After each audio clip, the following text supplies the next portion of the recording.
This is that part, guys. You guys ready? Can we hype it up a little bit? Can we get a little juice in the building? Can we make that fire alarm go off one more time in about 10 seconds? This is that, with that being said part, Jontavius Wyman, you make a ton of plays on the field. You get to make the play now. Where are you going to go? Ooh, here we go. With that being said, for the next 3 to 4 years, I'd like to commit to the University of Georgia.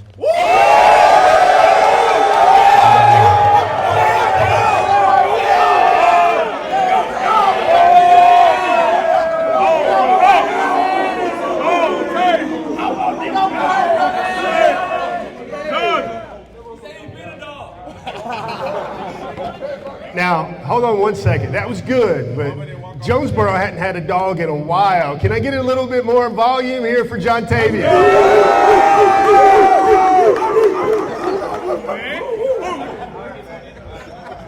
So this is the good stuff.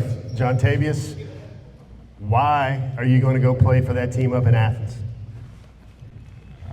I just felt like it feels like home every time at UGA. I got a great bond with all the coaches. Coach T-Rob and Dante, those are my guys. I got a very great relationship with them. They call and check up on me every single day.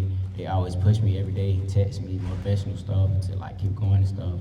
And then I just felt like Georgia, it was just home.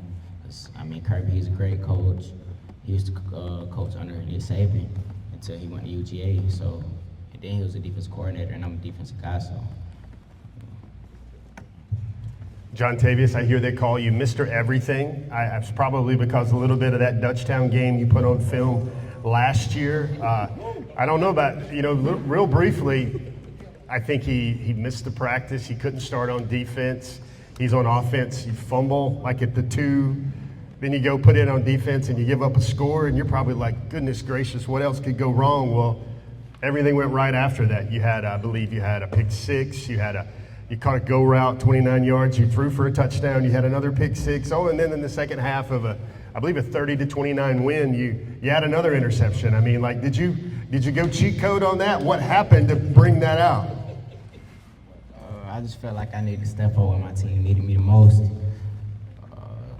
Couldn't give up on the boys and be there every step of the way throughout that game. This is the one for all DawgNation, because they're like, all right, 2026 commitment. I see the film. He's got skills. What is the University of Georgia's championship football program going to be getting in Jontavius Wyman for those 3 or 4 years? They're getting a very talented player who's willing to put anything on the line for his guys, who's ready to step in at any position, anywhere on the field, very coachable, and very well spoken. All right, guys, that was that. With that being said part, the decision here gives Georgia now 2 commitments in the class of 2026.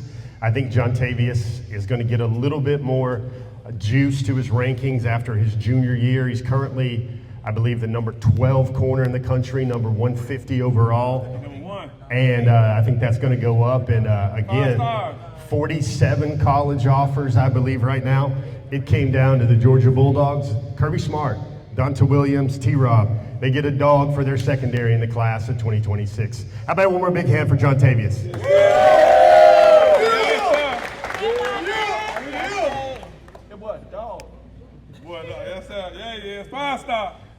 I guess we're going to have a lot of heat with this announcement, Jontavius, because smoke alarm keeps going off, man. We got a lot of smoke for the world today. First of all, 4-star cornerback, class of 2026. First thing I learned about Jontavius is, man, you've got some family tree game to you. We were talking earlier, and let the world know who you got in that family tree that has played this game of football very, very well. Shannon Sharpe and Sterling Sharpe are my cousins. My grandma and their grandma, they're first cousins. So, yeah. That's pretty good. Hall of Famer. Probably should be a Hall of Famer, 2 guys right there, so that's a pretty good athletic tree. Jontavius Wyman, people would say, oh my gosh, this is a class of 2026 prospect. It's way too early, but talking to you, I feel like it's right on time for you. Share with us, I guess, why you feel ready to make this big decision. The reason I felt ready was because it just felt like, why wait to commit to a place when I knew where I was going to go the whole time. So why not just build a bond with the program right now instead of waiting until later on and getting it out the way. I think this is a question not a lot of people ask at commitment ceremonies. Like, what's going through your mind right now? Is this like you're lining up against the all-state receiver? Or what's going through your mind? Take us into that head. What are you thinking about right now? Is it excitement? Is it joy? Are you thinking about 6-year-old Pop Woerner? What's that story look like for you? It really reminds me of a time where all the spotlight was on me. But it's just, I'm very excited for this moment right now to be here with all my guys, family, friends, and be able to share a moment with them. So, very excited. This is a great part of your story here. Who do you have to thank? It's probably a village, but this is a moment where you can thank those that have poured into you. Who do you have to thank to get you where you are today? I want to thank God, my mom, most coaches who have coached me in a lifetime. I want to thank Coach Brooks, Coach C, for helping me get to this point, and Coach Damo. And then the rest of the coaches for being like the older uncles to me and stuff like that. So I would like to thank them. I like to thank a lot of my family